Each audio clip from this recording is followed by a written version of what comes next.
हिंदुस्तान ही नहीं, दुनिया के सबसे बेहतरीन रेगुलेटर्स में से एक, और इस रेगुलेटर के सबसे ऊंचे पद पर यानी कि गवर्नर के पद पर ठीक एक साल पहले एक ऐसा व्यक्तित्व आया जिसने बाजार को, इकोनॉमी को और पूरे देश को खुश कर दिया। कैसे?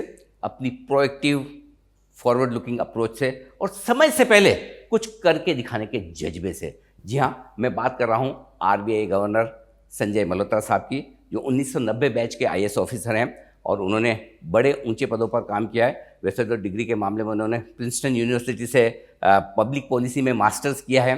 बड़े पदों पर रहे हैं, भारत सरकार के साथ वो सेक्रेटरी रहे हैं, डीएफएस, इसके अलावा रेवेन्यू सेक्रेटरी रहे हैं और यूनाइटेड नेशंस में भी उन्होंने काफ़ी अपनी सेवाएं दी है। और अब ठीक एक साल पहले जब वो आरबीआई गवर्नर बने तो लोगों को बड़ी उम्मीदें थी, लेकिन बहुत कम रेगुलेटर्स ऐसे होते हैं खरे उतरने के बजाय उम्मीद से ज़्यादा देते हैं, और ये बाजार को, इकोनॉमी को बड़ा पसंद आता दिखा है और बैंकिंग सिस्टम को भी। आइए मैं आपकी मुलाकात करवाता हूँ इस एक साल के पूरे होने के उपलक्ष्य में आरबीआई गवर्नर संजय मल्होत्रा साहब से। मल्होत्रा साहब, बहुत बहुत स्वागत है आपका जी बिजनेस पर। सर, धन्यवाद हमें समय देने के लिए। लगभग एक साल का कार्यकाल आप पूरा करने जा रहे हैं। जब आपने आरबीआई गवर्नर की कुर्सी संभाली, बड़ी चुनौतियाँ थी, और ऑनेस्टली मैं बताऊँ, हम जर्नलिस्ट हैं, हमको खुद को लगता है भी अब ये नए गवर्नर साहब आए, क्या करेंगे, कितना करेंगे, पता नहीं, इनको सेटल होने में टाइम लगेगा। लेकिन आपने पहली पॉलिसी से एकदम T20 की तरह जो फ्रंट फुट पर बैटिंग की है, 3 पॉलिसी में लगातार रेट कट, सीआरआर कट,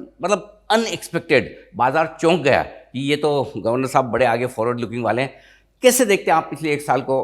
आप संतुष्ट हैं, सेटिस्फाइड हैं, खुश हैं, कैसा लग रहा है आपको? सबसे पहले आपको बहुत बहुत धन्यवाद, इस चैनल में आने का आपने मौका दिया, और आपको इस बात का भी धन्यवाद कि आपने इतना अच्छा एक इंट्रोडक्शन दिया, उसके लिए भी बहुत बहुत धन्यवाद। बिल्कुल ये बात आपकी सही है कि पिछला एक वर्ष लगभग जो मेरा यहाँ पे अभी पूर्ण हो रहा है, 11 दिसंबर को पिछले वर्ष मैंने ये पदभार संभाला था, तो वो काफ़ी चुनौतीपूर्ण रहा है। जियोपॉलिटिकल तनाव, जैसा कि आपको मालूम है, चाहे वो रशिया यूक्रेन युद्ध हो, चाहे वो मिडल ईस्ट में युद्ध हो, तो वो एक तरफ, और साथ साथ ही जो टैरिफ की जो विशेषकर अनिश्चितता रही, तो ये पिछला एक वर्ष काफ़ी चुनौतीपूर्ण हमारे लिए रहा। उसके बावजूद ये एक, मैं समझता हूँ, एक सफ़र हमारे पूरे आरबीआई परिवार के लिए, बल्कि पूरे देश के लिए, इन बाहरी चुनौतियों के बावजूद काफ़ी संतोषप्रद रहा है। जैसा कि आपने बताया, हमने अर्थव्यवस्था को सपोर्ट करने के लिए कई कदम उठाए, जिसमें रेपो पॉलिसी रेट हमारा 100 बेसिस पॉइंट्स हमने कम किया, लिक्विडिटी जो है हमने प्रदान की। उसके अलावा हमने बैंकिंग के क्षेत्र में कई कानूनों में, विनियमों में, रेगुलेशंस में, रूल्स में, उनमें काफ़ी हमने बदलाव किया। आज जो एक सुखद स्थिति हम लगभग देख रहे हैं, जिसमें मुद्रास्फीति जो हमारा लक्ष्य है 2 से 6% का, लगभग उसके भीतर रही है, या आज के दिन में उससे भी कम है। और साथ ही साथ जो आर्थिक विकास की दर है, प्रथम तिमाही में आपने देखा 7.8%। और जिस प्रकार के आंकड़े, जिस प्रकार के मैक्रो इकोनॉमिक इंडिकेटर, संकेत हमारे सामने आज आ रहे हैं, द्वितीय तिमाही में भी और आगे आने वाले समय में भी हमारे को उसमें काफ़ी अच्छे आंकड़े सामने आने की उम्मीद है। एक अच्छी बात जो मैं आपको बताना चाहूँगा कि इसके साथ साथ जो बैंकिंग रेगुलेशन में भी हमारा ये प्रयास रहा है कि सभी हमारे बैंक्स, एनबीएफसीज, वो और अधिक सुदृढ़ हों और अधिक सक्षम हों, और विभिन्न उनके यदि हम पैरामीटर्स देखते हैं तो उन सभी में, चाहे वो लाभप्रदायिकता के बारे में हो, प्रॉफिटेबिलिटी के बारे में हो, चाहे वो कैपिटल एडिक्वेसी के बारे में हो, चाहे वो एनपीए और एसेट क्वालिटी के बारे में हो, सभी में काफ़ी अच्छा उनका बेहतरी हुई है, जिससे वो अर्थव्यवस्था के सभी इकाइयों को, चाहे वो घर हों, चाहे वो इंडिविजुअल्स हों, चाहे वो निजी क्षेत्र, प्राइवेट क्षेत्र हो, सार्वजनिक क्षेत्र हो, सरकार हो, उनको सबको कार्य कुशलता से, कम दामों में और अच्छी सेवाएं मुहैया कराए। तो कई कदम उसके बारे में लिए। ग्राहक सेवा को हमने जो है काफ़ी जोर दिया। आपने देखा होगा पिछले 1 जुलाई से लेके और 30 अक्टूबर तक हमने एक मुहिम चलाई कि हम हमारे बैंक लोग ग्राहक हमारे पास बैंक और बैंक ब्रांच तक आए, उसके बदले हमारे बैंक ब्रांच के अधिकारी वहाँ तक वो जाएं। उन तक पहुँचे। तो प्रत्येक पंचायत में लगभग 2,75,000 पंचायतों में हमने कैंप लगाए, जिसमें KYC किया, जिसमें वित्तीय समावेश, फाइनेंशियल इंक्लूजन की जो विभिन्न हमारी योजनाएं हैं, चाहे वो पेंशन की योजना हो, इंश्योरेंस की योजना हो, जनधन की योजना हो, उससे लोगों को हम जोड़े। तो वो भी एक अच्छा कार्य इस बीच में हुआ। बिल्कुल। गवर्नर साहब, मैं आपको बताना चाहता हूँ, बाज़ार में जो चर्चाएं चलती है आपको लेकर, वो कहते हैं कि कुछ रेगुलेटर्स ऐसे होते हैं जिनके सामने जाकर थोड़ा सा मतलब बैंक्स वगैरह इंस्टीट्यूशंस कहें कि हमें ये चाहिए, तब वो सुनते रह देते हैं। कुछ रेगुलेटर्स ऐसे होते हैं कि सोच समझ कर देते हैं, लेकिन कुछ ही रेगुलेटर ऐसे होते हैं जो उन्हें ये पता होता है कि एज अ पेरेंट मेरे बच्चों को किस चीज़ की ज़रूरत पड़ेगी, या मेरे सेक्टर में किस चीज़ की, बैंकिंग सिस्टम में किस चीज़ की ज़रूरत पड़ेगी, उसको मैं पहले से दे दूं। और जो आपने फ्रंट लोड किया है, चाहे वो पॉलिसी रेट्स हो या फिर अब जिस तरह से मॉनेटरी पॉलिसी आपकी आती है, उसमें सिर्फ ऐसा नहीं कि मॉनेटरी पॉलिसी, बल्कि उसमें कई सारे रिफॉर्म्स होते हैं। ये जो प्रोएक्टिव अप्रोच है, उससे होता है कि अब थोड़ी उम्मीदें भी बढ़ जाती है लोगों की कि हाँ, ये गवर्नर साहब दे सकते हैं। अब जब दे सकते हैं तो उनसे मांगते हैं, हम भी, वो होता है ना, जो काम करता है उससे और ज़्यादा काम करवाते हैं। तो सर, अब बड़ा सवाल है कि 1% का रेट कट आपने दिया, इन्फ्लेशन 13-14 साल के लोएस्ट लेवल पे है, आपने बहुत समय से पहले अंदाज़ा लगाया। क्या लगता है आपको, क्या अभी भी यहाँ से ब्याज दरों में और कटौती की गुंजाइश है? क्या एग्रेसिव रेट कट्स RBI आगे और दे सकता है भारत की इकोनॉमी को, बैंकिंग सिस्टम को? तो देखिए, जो RBI है, RBI के 2 मैंडेट हैं, लेकिन जो प्रमुख जो हमारा मैंडेट है, प्रमुख मैंडेट हमारा प्राइस स्टेबिलिटी का, जो प्राइस की मूल्य, ताकि कीमतें जो हैं उनमें वृद्धि ना हो, मुद्रास्फीति जो है उसको नियंत्रित करना, वो हमारे लिए सर्व प्रमुख जो है वो हमारा एक उद्देश्य है। उसके बाद में हमारा उद्देश्य, साथ ही साथ सेकेंडरी उद्देश्य है, वो हमारा ग्रोथ का है। तो हम न एग्रेसिव रहते हैं, न हम डिफेंसिव रहते हैं, हम एक ऑलराउंडर की तरह हैं। लेकिन वो ऑलराउंडर ऐसा है जो कि पहले बॉलिंग करता है, पहले डिफेंस करता है, और फिर जब ज़रूरत पड़ती है तो वो चौके छक्के भी लगाता है, वो लगाता है। तो वो बैटिंग बॉलिंग दोनों करता है। लेकिन बॉलिंग जो है वो हमारे लिए, मतलब जो प्राइस की जो स्थिरता है, उसको मैं बॉलिंग के तुल्य मानूंगा। तो वो जो है हमारे लिए अधिक आवश्यक है। जहाँ तक आपने प्रश्न किया कि आगे क्या और गुंजाइश है या नहीं है, देखिए, ये बात क्या रेट कट होगा नहीं होगा, ये इसके ऊपर मैं टिप्पणी नहीं करना चाहूँगा। तो इसलिए क्योंकि ये आपको मालूम है, ये MPC के क्षेत्राधिकार में आता है, और MPC की बैठक प्रथम सप्ताह में अगले ही माह होने वाली है, तो वो उचित नहीं होगा। लेकिन आपको मैं ये बात ज़रूर बताना चाहूँगा और आपके ध्यान में लाना चाहूँगा, आपके दर्शकों के ध्यान में लाना चाहूँगा कि पिछली बार जब MPC की बैठक हुई अक्टूबर में, तो उन्होंने बिल्कुल ये स्पष्ट कहा कि पॉलिसी में गुंजाइश है और अधिक रेट्स को कट करने की। उसके बाद में जितने भी तमाम हमारे पास में आंकड़े आए हैं, आर्थिक संकेत, मैक्रो इंडिकेटर्स जो भी आए हैं, जिसमें मुद्रास्फीति भी एक है, उनमें ऐसी कोई संकेत नहीं आए हैं कि वो जो गुंजाइश है उस गुंजाइश में कमी हुई हो। तो निश्चित रूप से गुंजाइश है। लेकिन क्या उसको MPC आने वाली बैठक में उसके ऊपर में कुछ कार्य करती है और निर्णय लेती है उसको बदलाव करने के लिए या नहीं, ये उसके ऊपर में निर्भर करेगा। बिल्कुल ठीक बात है सर। और मैं यही कह सकता हूँ कि पिच एकदम सेट है, आंखें जमी हुई है, और आप कहते हैं कि पहले डिफेंसिव होने के बाद एग्रेसिव बैटिंग की उम्मीद हम कर भी रहे हैं। कुछ और बड़े मुद्दे हैं जिन पर मैं आपसे बात करना चाहता हूँ।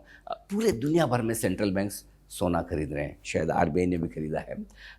कैसे देख रहे हैं आप इस बदलते हुए माहौल को, और क्या आपको लगता है कि डॉलर के मुकाबले में गोल्ड के रिजर्व बढ़ाना ज़रूरी है, और क्या RBI और सोना खरीदने के मूड में है? ये बात आपकी सही है कि विश्व के विभिन्न सेंट्रल बैंक्स उन्होंने सोना काफ़ी मात्रा में पिछले कुछ माहों में खरीदा है।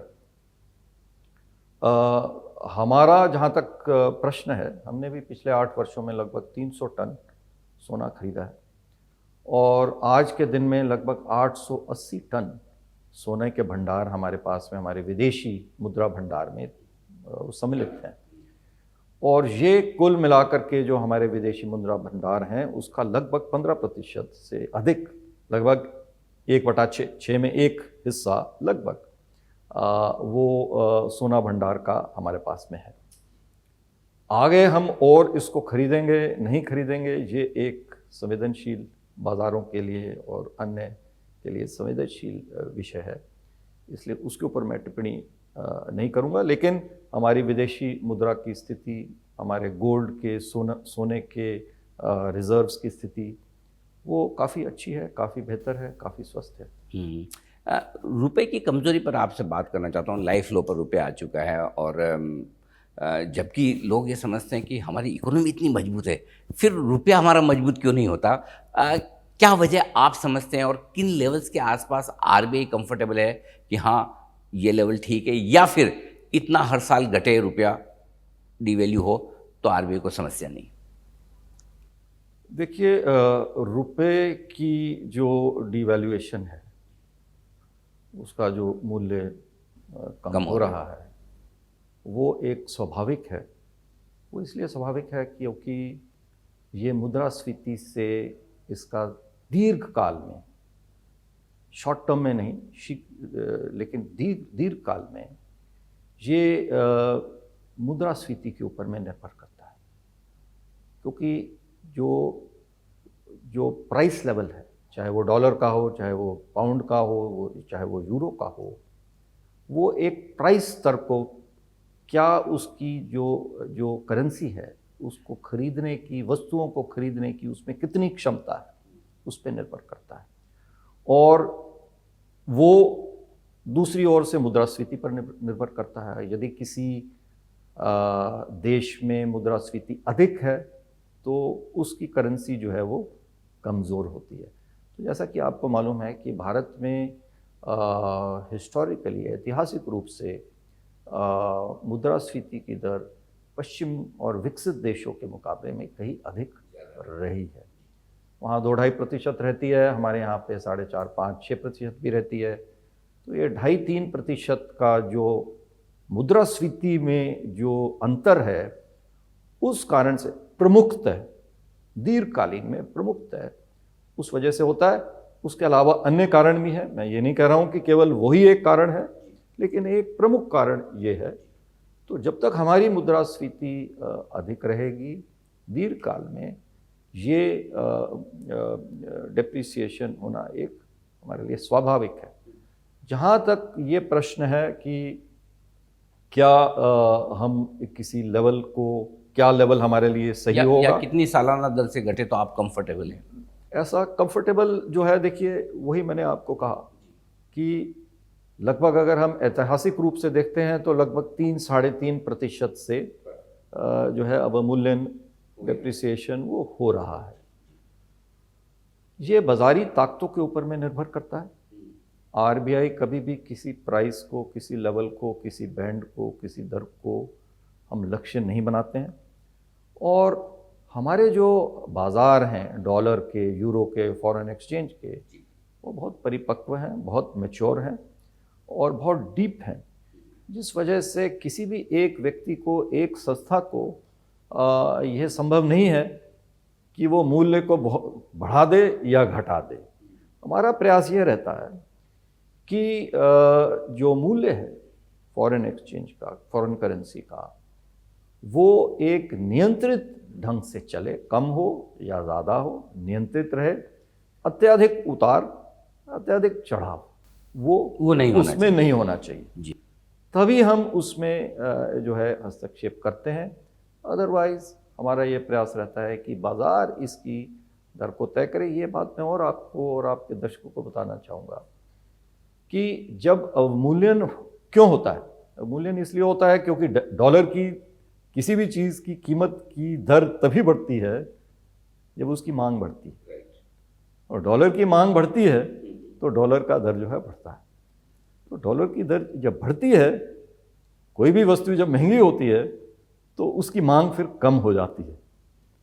तो ये एक नेचुरली फिर जो है वो अपना एक स्तर पकड़ता है जहाँ पे डिमांड, मांग और आपूर्ति, सप्लाई, वो दोनों जो हैं उनमें मिल जाए। तो कुल मिलाकर जो प्राइसेस हैं, जो मूल्य हैं, वो आपूर्ति और मांग, डिमांड, सप्लाई, जो कि बाज़ार की ताकतें तय करती हैं, उसके ऊपर में निर्भर करता है। हमारा प्रयास यही रहता है कि जो भी उतार चढ़ाव हो वो नियंत्रित हो, अत्यधिक नहीं हो, ताकि जो सभी लोग हैं वो अच्छी से अपनी प्लानिंग करके और अपना कार्य कर सकें। सर, आपके कार्यकाल में बैंकों के एनपीए लेवल ऐतिहासिक निचले स्तरों पर मेरे ख्याल से, और बैंक्स की बैलेंस शीट इस वक्त जितनी मजबूत है पिछले कई दशकों में हमने देखी नहीं। सिस्टम बड़ा मजबूत है, बैंक्स को हर तरह का सपोर्ट भी मिल रहा है। कुछ कुछ पॉकेट्स हैं जहाँ पर थोड़ी सी चिंताएं हो रही, क्या आप उसे कैसे देखते हैं? एक, जो देश में क्रेडिट कल्चर बड़ा बढ़ रहा है कि सबको पर्सनल लोन्स लेने हैं, अनसिक्योर्ड लोन्स लेने हैं, उधार लेना है, खर्चा करना है, उसे कैसे देखते हैं आप? और दूसरा कि एमएसएमई, एसएमई स्पेस में कहीं कहीं थोड़ी सी चिंताएं बढ़ रही कि शायद वहाँ पर एसेट क्वालिटी थोड़ी सी कमज़ोर हो सकती है। क्या कोई चिंता की विषय है या सिर्फ आरबीआई की नज़र? नहीं, हमारा ये सबसे पहले आपने अच्छा प्रश्न उठाया है, और मैं सभी बैंकिंग अधिकारियों को, पूरे बैंकिंग समाज को, और साथ ही साथ हमारे नागरिकों को, उनको सबको बधाई देना चाहता हूँ कि जो एसेट क्वालिटी है हमारी, जो एनपीए का स्तर है वो बहुत कम हुआ है। 2.5% से भी ग्रॉस एनपीए हमारा कम है। इस सब के, ये सब जो है हम सब के लिए, आप सब के लिए बधाई के आप लोग पात्र हैं। जो आपने कहा कि कुछ एक क्षेत्रों में, सेक्टर्स में कुछ एनपीए अधिक है, ऐसी बात नहीं है। यदि हम देखते हैं तो जो अनसिक्योर्ड लोन्स में लगभग 2% के आसपास है, पिछले 1 वर्ष से चल रहा है, तो वो काफ़ी कंफर्टेबल है। एमएफआई में आपने ज़रूर कहा, वहाँ पे बढ़ोतरी हुई है, पहले से अब कुछ 7-7.5% के आसपास है, तो वो अधिक है। लेकिन साथ ही साथ एमएफआई का जो पूरा पोर्टफोलियो है लोन का, उसमें भी कमी हुई है इसी चीज़ को देखते हुए।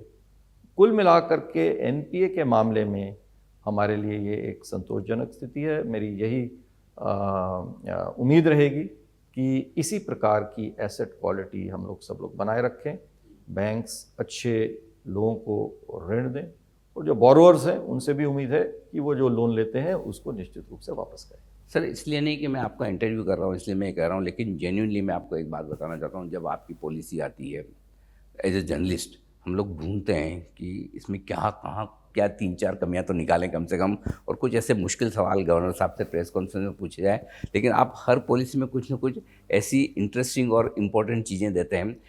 एक और जो पॉलिसी में बदलाव पिछले 1 साल में हम नोटिस कर रहे हैं आरबीआई की तरफ से, बड़े इन्वेस्टमेंट जो विदेशों से आ रहे हैं, चाहे एनबीएफसी में आ रहे हों, चाहे बैंक्स में आ रहे हों, आप दिल खोलकर उन्हें एकदम अप्रूवल दे रहे हैं कि हाँ, कोई फॉरेन एंटिटी, कोई फॉरेन बड़ा इन्वेस्टर आके हमारे बैंक्स में साइजेबल स्टेक खरीदना चाहता है, हमारे एनबीएफसी में खरीदना चाहता है, तो आप उसकी अनुमति दे रहे हैं, जो कई सालों से पेंडिंग था। इसके पीछे आरबीआई की क्या सोच है? आप किस तरह से फॉरेन इक्विटी, फॉरेन मनी का पार्टिसिपेशन बैंक्स और एनबीएफसी सेक्टर में चाहते हैं? सर्वप्रथम मैं ये कहना चाहूँगा कि ये जो निवेश आ रहा है, चाहे वो विदेशी बैंक्स के माध्यम से आ रहा हो, चाहे वो विदेशी संस्थाओं के माध्यम से आ रहा हो, जो कि हमने पिछले कुछ माहों में देखा है, वो ये इन माह के प्रयास की वजह से या आरबीआई की नीतियों की वजह से मैं समझता हूँ कम है, बल्कि दीर्घकालीन में जो नीतियाँ यहाँ पे आरबीआई ने क्रियान्वित की हैं, जिसकी वजह से आज के दिन में हमारा बैंकिंग सिस्टम इतना अच्छा सुदृढ़ है, इतना स्वस्थ है। जैसा कि मैंने भी पहले कहा, आपने भी कहा, एसेट क्वालिटी इम्प्रूव हुई है, लाभप्रदायिकता, प्रॉफिटेबिलिटी उनकी इम्प्रूव हुई है, कैपिटल एडिक्वेसी उनकी स्वस्थ है। उसकी वजह से निवेशक, चाहे हमारे देश के हों, बैंक निफ्टी अभी काफ़ी एक पीक उसने बनाया है, जैसे कि हालांकि वो केवल एक वो आंकड़ा नहीं है जिससे हमें उसका बेंचमार्क करना चाहिए। हाँ, लेकिन निवेशक आ रहे हैं, बिल्कुल, और विदेशी निवेशक भी आ रहे हैं। तो ये एक हमारे लिए एक अच्छी बात है, क्योंकि हमें निवेश की, कैपिटल की, पूंजी की बैंकिंग व्यवस्था में, जो एक विकासशील देश है, एक देश विकास कर रहा है, उसको आवश्यकता है। तो ये उसको हम इसलिए स्वागत योग्य समझते हैं।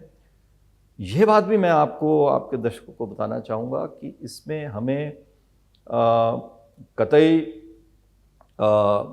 एक संकोच नहीं होना चाहिए, इसमें हमें खतरा नहीं, हमें कोई दिक्कत इसमें नहीं है, क्योंकि आज के दिन भी विदेशी बैंक का जो शेयर है पूरे हमारे बैंकिंग प्रणाली में, विदेशी बैंक्स का, वो 2 रूट से आ सकते हैं विदेशी बैंक, या तो होली ओन्ड सब्सिडरी रूट से आ सकते हैं, 3 ऐसे बैंक हैं, बहुत ही छोटे छोटे बैंक हैं, और या फिर वो ब्रांच मोड से आ सकते हैं। उनकी कुल जो उनका शेयर है बैंकिंग लोन्स में, एसेट्स में, परिसंपत्तियों में, वो 7% से भी कम है। हमने अपने लिए जो सीमा रखी है बैंक ब्रांच मोड से विदेशी बैंक्स को आने के लिए, वो 15%। तो अभी भी काफ़ी जगह है। उसी प्रकार से जो होली ओन्ड सब्सिडरी, एक वो दूसरा रूट है, तो ब्रांच से आ सकते हैं या फिर होली ओन्ड सब्सिडरी रूट से आ सकते हैं। वहाँ पे तो नगण्य उनकी प्रेजेंस है ही नहीं, 3 बैंक हैं, जबकि हमने जो लिमिट रखी है वो 20% की रखी। तीसरा जो एक चैनल है जो कि न होली ओन्ड सब्सिडरी का है न ब्रांच का है, उसमें बैंक्स या विदेशी संस्थाएं आ सकती हैं। उसमें यदि वो 49% से ऊपर जाते हैं तो उसमें सरकार की, आरबीआई की, उसमें अनुमोदन की आवश्यकता होती है। तो इस प्रकार से देखा जाए, उसी प्रकार से जो है बोर्ड की संरचना में भी होली ओन्ड सब्सिडरी यदि है तो वहाँ पे भी हमने उसमें शर्तें रखी हैं कि हमारे भारतीय कम से कम 1/3 होने चाहिए, भारतीय एनआरआई और पीआईओ मिलाकर कम से कम 50% होने चाहिए। कुल मिला के कहना मैं ये चाहूँगा कि हमने जो इकोसिस्टम बनाया है उसमें कई प्रकार के उपाय किए हैं ताकि विदेशियों का अत्यधिक प्रभाव हमारे बैंकिंग प्रणाली पर न पड़े। हाल फिलहाल वो बहुत ही कम है, कोई चिंता का विषय हमारे लिए नहीं। सर, आप विनम्र हैं, कह रहे हैं कि मेरा योगदान नहीं है, इकोनॉमी मजबूत है, लेकिन मैं बताऊं कि अल्टीमेटली जो रेगुलेटर है उनकी अप्रूवल्स के बगैर ये होता नहीं, और बड़ा पैसा जब आ रहा हो स्पेशली तो ये बहुत ज़रूरी है। इसी के साथ एक जुड़ा हुआ विदेशी बैंक की ज़रूरत हमें है, लेकिन हमारे बैंक विदेश में जाकर कब कितना बढ़ेगा, क्योंकि एक चीज़ है ना सर, वो थोड़ी खटकती है दिल में कि हम 4थे नंबर के सबसे बड़ी इकोनॉमी हो गई, लेकिन हमारे पास एक भी बैंक ऐसा नहीं है, एक भी इंस्टीट्यूशन ऐसी नहीं जो दुनिया में टॉप 10 में हो। आपको क्या लगता है, क्या और कब तक भारत में ऐसे बैंक, ऐसे इंस्टीट्यूशंस हो सकते हैं जो दुनिया की टॉप 10, टॉप 5 इंस्टीट्यूशंस बन सके, और इस दिशा में आरबीआई की सोच क्या है? नहीं, आपकी बात, ये बिल्कुल हमारी आकांक्षा होनी चाहिए, एक एस्पिरेशन हमारी होनी चाहिए कि जब हम 4थी बड़ी इकोनॉमी बने हैं। मैं इसलिए भी पूछ रहा हूँ आपसे ये कि आप जैसे प्रोएक्टिव, फॉरवर्ड थिंकिंग वाले गवर्नर इस बारे में सोच सकते हैं, इस बारे में बहुत कुछ कर सकते हैं सर। नहीं, निश्चित रूप, देखिए ये सब हमें सब मिलजुल के करना है। भारत सरकार भी इसके बारे में सोच रही है और हमारा लगातार ये प्रयास रहा है रेगुलेटर का, आरबीआई का, मेरा पिछले 1 वर्ष में, कि हमारे बैंक जो हैं वो स्वस्थ रहें, सुदृढ़ रहें और हेल्दी रहें। तो उसके लिए जो भी हम कर सकते हैं वो हम पूरा प्रयास कर रहे हैं, पूरा हम उपाय कर रहे हैं। ईज़ ऑफ डूइंग बिजनेस के लिए हमने विभिन्न उपाय, जैसा कि आपको मालूम है, वो हमने किए, आगे भी हम करते रहेंगे। वर्तमान में देखिए 2 बैंक्स हमारे टॉप 100 बैंक्स, ग्लोबल बैंक्स में सम्मिलित हैं। जिस प्रकार से हमारी अर्थव्यवस्था बढ़ रही है, जिस प्रकार से हमारे बैंक्स विस्तार कर रहे हैं, ये समय दूर नहीं है अनिल जी कि हमारे बैंक्स भी टॉप 10 बैंक्स में, विश्व में ज़रूर सम्मिलित होंगे। मैं आपको अभी से ये कह दूं कि जिस दिन ऐसा होगा एक बार फिर से मैं आपका इंटरव्यू पक्का करूंगा और इस बाइट के साथ करूंगा जो आज आपने कहा है। पहले भी आइएगा। Thank you so much. थोड़ा समय लगे लेकिन उससे पहले भी आप जरूर आइए।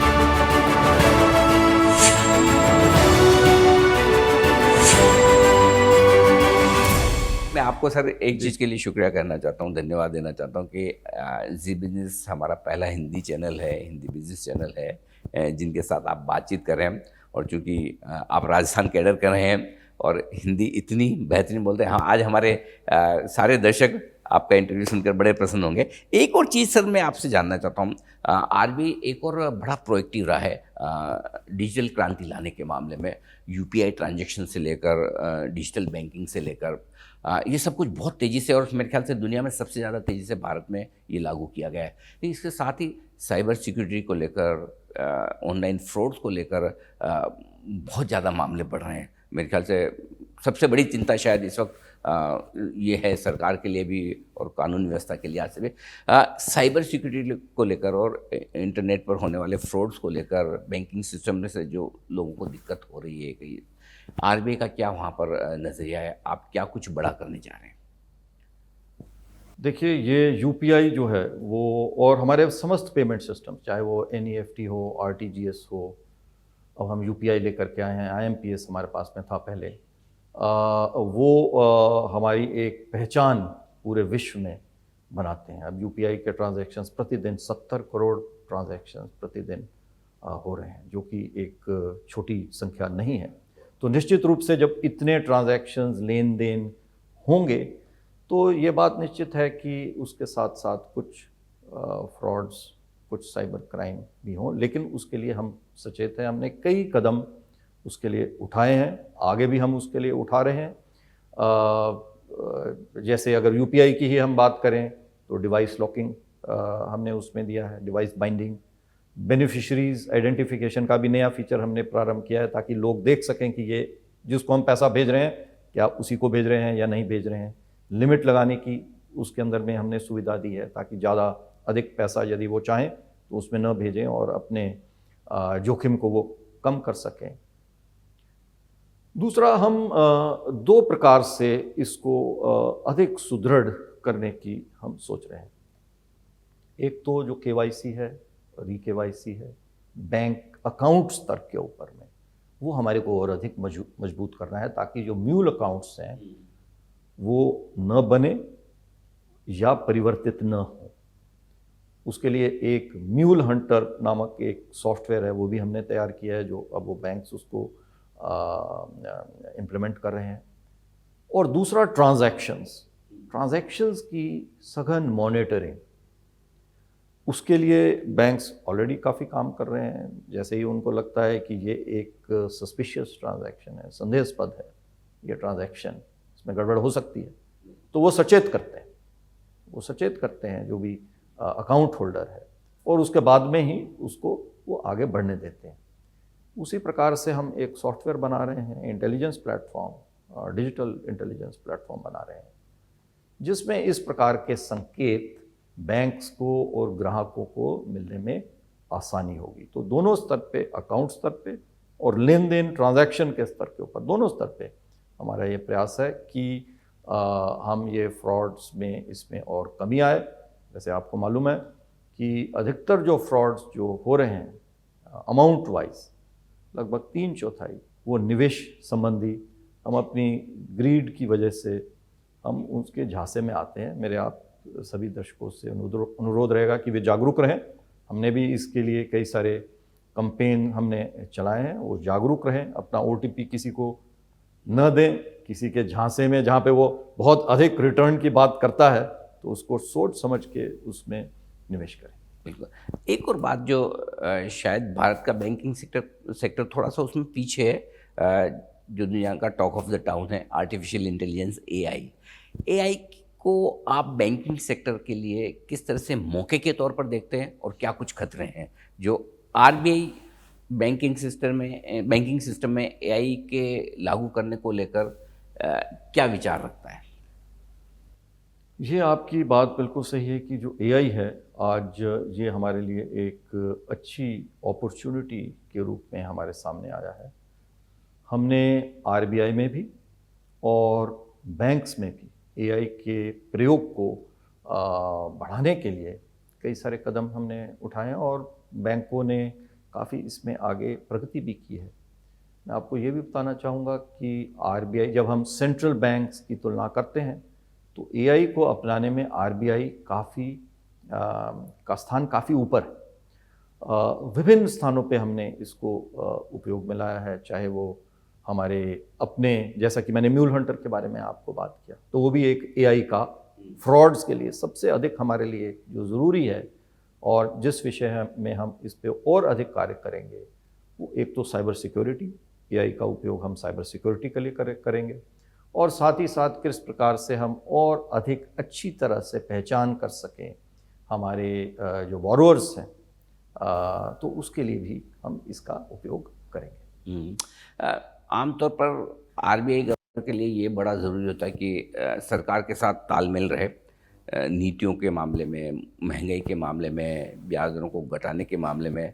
लेकिन शायद आप पहले गवर्नर ऐसे होंगे जिनके लिए ज़्यादा अहम ये है कि आप तालमेल भारत सरकार के बजाय अमेरिका की सरकार या ट्रम्प साहब के साथ बनाए, क्योंकि बड़े अनप्रेडिक्टेबल है ये जो कुछ भी ग्लोबली हो रहा है, चाहे वो ट्रेड डील को लेकर या फिर ग्लोबल जिस तरह से इकोनॉमी की सारी बड़ी बड़ी इकोनॉमी के हालात हैं, आरबीआई के लिए कितनी बड़ी चुनौतियां हैं। क्योंकि भारत में सब कुछ अच्छा दिख रहा है लेकिन ग्लोबल काफ़ी कुछ कमज़ोर माहौल है। ऐसे में आप किस तरह से अपने बैंकिंग सिस्टम और इकोनॉमी को ग्लोबली बचाने के लिए प्रयास कर रहे हैं? नहीं, मैं आपको ये बताना चाहूँगा कि जो हमारी बाहरी क्षेत्र है वो काफ़ी स्वस्थ है। हमारे को इसमें कोई विशेष हमारे को इसमें घबराने की चिंता का हमारे लिए विषय बहुत अधिक नहीं है। निश्चित रूप से कुछ प्रभाव इसका हमारे ऊपर में ज़रूर पड़ेगा, लेकिन जैसा आपको मालूम है पिछले वर्ष जो हमारा चालू खाते का करंट अकाउंट का जो डेफिसिट रहा वो केवल 0.6% था। इस वर्ष टैरिफ की वजह से हो सकता है कि कुछ वो बढ़ेगा, लेकिन वो नियंत्रण में है, वो संतोषजनक स्थिति में है। हमारे को उसमें घबराने की या चिंता का हमारे लिए कोई बहुत अधिक विषय नहीं है। फॉरेक्स रिजर्व्स, मुद्रा भंडार, विदेशी मुद्रा भंडार आपको मालूम है हमारे पास में लगभग 700 बिलियन डॉलर के आज के दिन में मौजूद हैं। 11 माह का जो गुड्स के जो आयात, साल भर का राशन है, साल भर का राशन हमारे पास में ऑलरेडी लगभग वो हमारे पास में मौजूद है जी। जो हमारी विदेशी जो ऋण है, देनदारियां हैं, उसके हिसाब से भी हमारे पास में लगभग पूरा मुद्रा भंडार हमारे पास में है। तो हमारे को और एक और बात है सर कि आरबीआई भारत सरकार का कमाऊ पूत भी है, भर भर के डिविडेंड आप लगातार पिछले सालों से देते आए। सो काफ़ी कंफर्टेबल बिल्कुल हमारे लिए इसमें जहाँ तक जो हमारा आधारभूत जो मैक्रो इकोनॉमिक फंडामेंटल्स जो हमारे कंट्री के हैं, चाहे आप मुद्रास्फीति की बात करें, बाहरी क्षेत्र की आप बात करें, ग्रोथ की बात करें, जो हमारे बैंक्स जो इतने सुदृढ़ हैं उनके बारे में बात करें, पेमेंट सिस्टम्स के बारे में बात करें, जो आधारभूत जो हमारा जो ढांचा है, जो इंफ्रास्ट्रक्चर है, तो मैक्रो इकोनॉमिक फंडामेंटल्स में बहुत मजबूत है।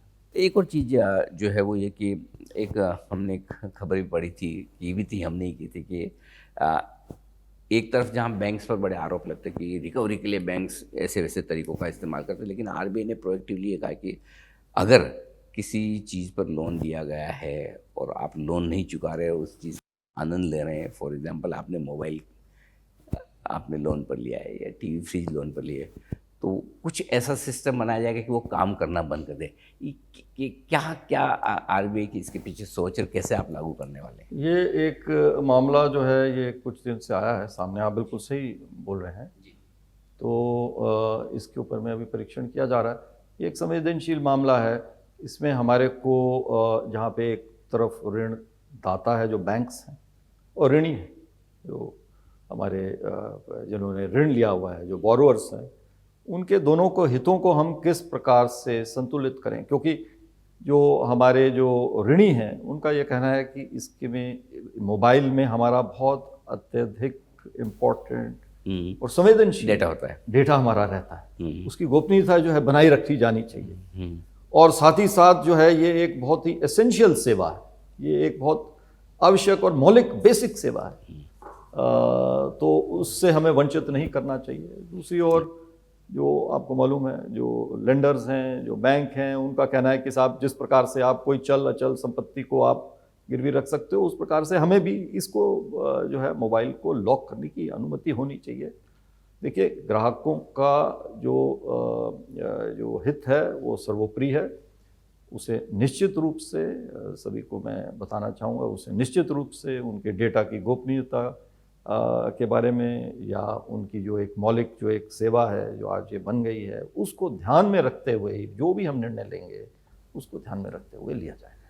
आरबीआई गवर्नर को हम उनके काम से पहचानते हैं, उनकी पॉलिसी से पहचानते हैं, उन्होंने जो अब तक किया है, चाहे आपने अलग अलग पदों पर किया है या आरबीआई गवर्नर के तौर पर करें, लेकिन सर हम आपको पर्सनली ज़्यादा जानते नहीं।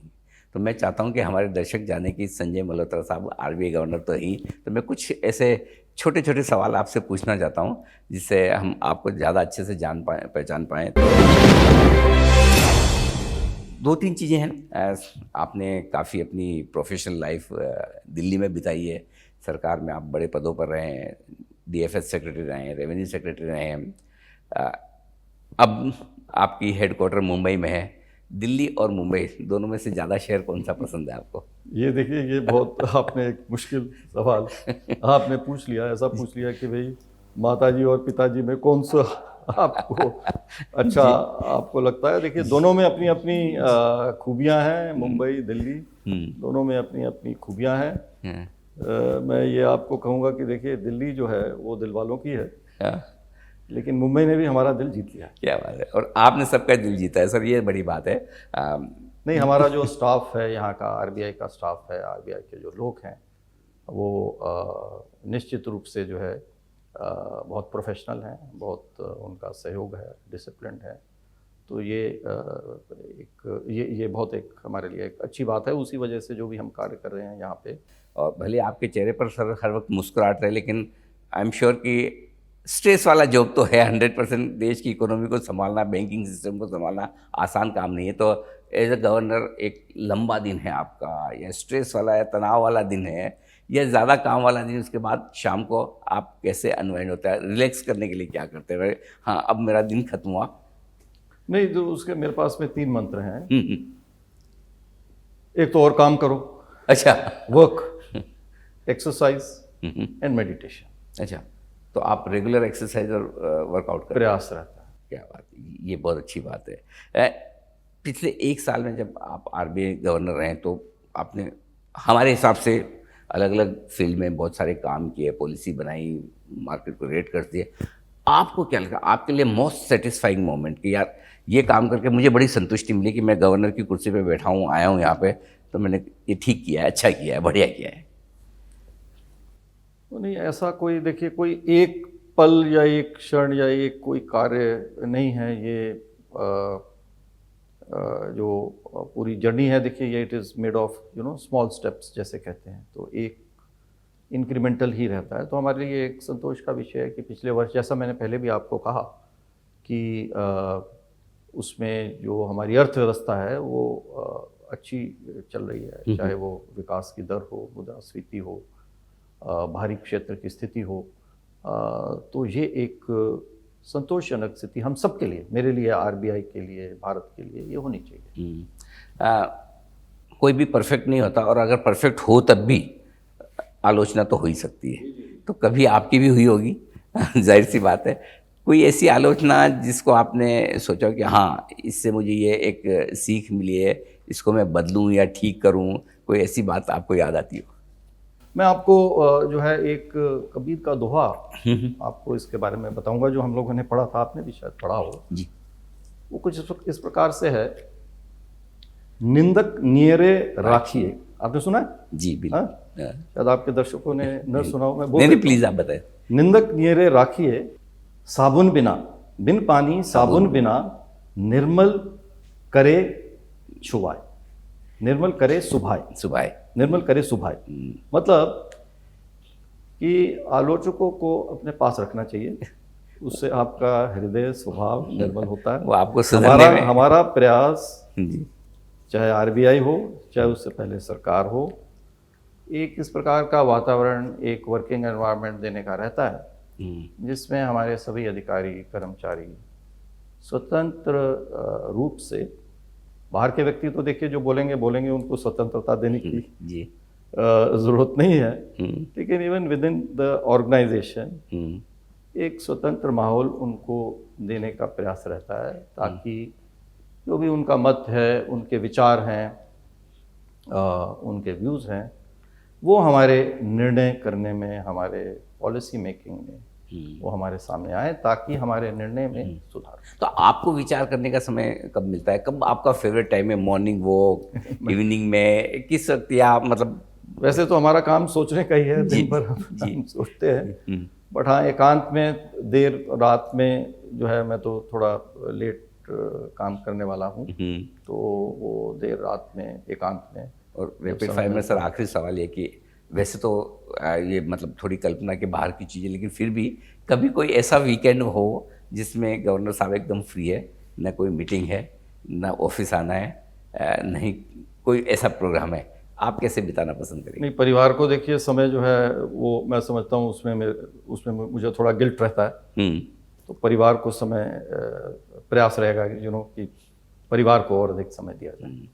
सर समय की मर्यादा है, नहीं तो वैसे मैं आपसे इतनी सारी बातें जो मुझे और करनी है कर सकता हूँ, लेकिन आखिरी सवाल जिसके साथ मैं इस इंटरव्यू का समापन करूँगा, पहले तो ये कि हिंदुस्तान को हम 5 ट्रिलियन डॉलर की इकोनॉमी बनाना चाहते हैं, उस दिशा में आरबीआई का क्या योगदान हो सकता है? दूसरा ये कि आपके बिना एक्सटेंशन को माने हुए मैं ये मानता हूँ कि कम से कम 2 साल तो आप और पोस्ट पे हैं, तो अगले 1 से 2 साल के लिए आरबीआई के गवर्नर के तौर पर आपकी क्या प्रायोरिटी है, ये चीज़ में आ जाना। नहीं, जो आपने जैसा मैंने आपको बताया, हमारी प्रायोरिटी, मेरी प्रायोरिटी, आरबीआई की प्रायोरिटी वो एक ही है, और वो ये है कि इस प्रकार का हम वातावरण पूरे देश को, अर्थव्यवस्था को प्रदान करें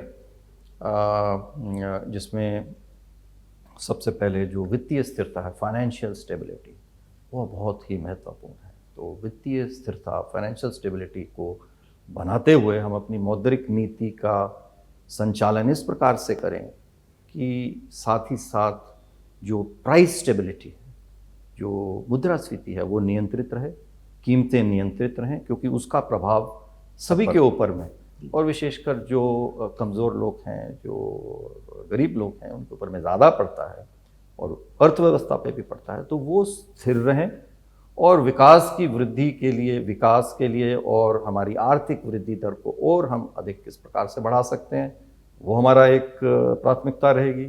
हमारे बैंक्स, हमारे एनबीएफसीज, वो और किस प्रकार से सुदृढ़ हो सकते हैं, स्वस्थ हो सकते हैं, ताकि वो इस अर्थव्यवस्था को और अधिक सपोर्ट करें, सहयोग करें। दूसरी ये हमारी प्राथमिकता रहेगी। और तीसरी प्राथमिकता बहुत महत्वपूर्ण, कि जो हमारे ग्राहक हैं विभिन्न, चाहे उसके अंदर में इंडिविजुअल्स हों, चाहे वो जनधन अकाउंट होल्डर्स हों, और चाहे वो एक बड़ा मल्टी मिलियनर कॉर्पोरेट हो जी, सभी उनको हम ग्राहक सेवा जो है हम किस प्रकार से उसमें सुधार कर सकते। ये 3 हमारी मेरे ख्याल से प्रमुखताएं, हमारी प्राथमिकताएं रही हैं, और वही प्राथमिकताओं के ऊपर में हम आगे भी कार्य करेंगे।